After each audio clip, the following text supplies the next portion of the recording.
देखी एक जनी के पतिदेव जपला बाजारे से अपना पत्नी खातिर नथिया गढ़वा के ले आवत रे, लेकिन उ जे नथिया गढ़ावत रे उधारी ले आवत रे। जब 2-3 महीना बाद भी उधारी नहीं खन दे पावत, उनका यहाँ के जब बाजार जाता रही तो सोनार देखा था भौजाई के तो कहता टोक देवता। उनका यहाँ घरे आके अपना पति देव से का कहता रही कि राह चलीला तटो केला सोना रे सैया जी, राह चलीला तटो केला सोना रे सैया जी, काहे नथिया गढ़वला उधार सैया जी, काहे नथिया गढ़वला उधार सैया जी। राह चली ला तटो केला सोना सैया जी, राह चली ला तटो केला सोना रे सैया जी, काहे नथिया गढ़वला उधार सैया जी, काहे नथिया गढ़वला उधार सैया जी।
चली चाहे रहिया धके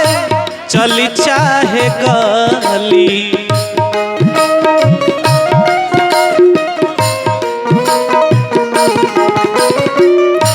कहेला कि हेने सुना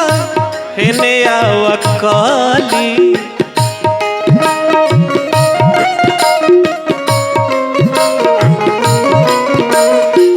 चली चाहे रहिया धके चली चाहे गली,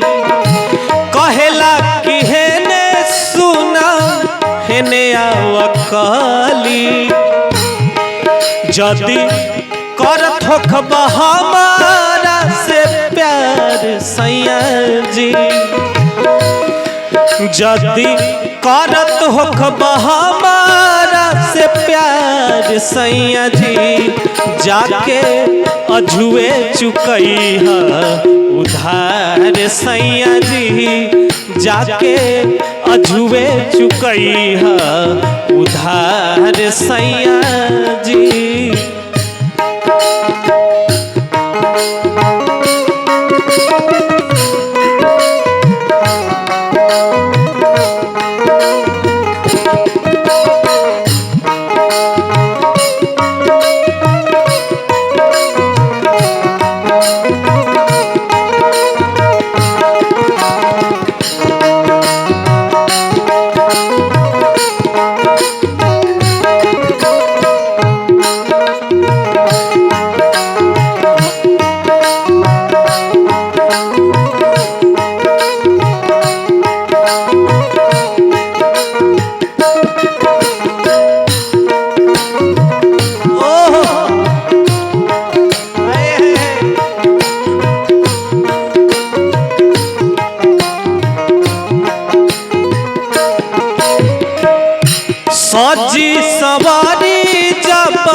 रहनमा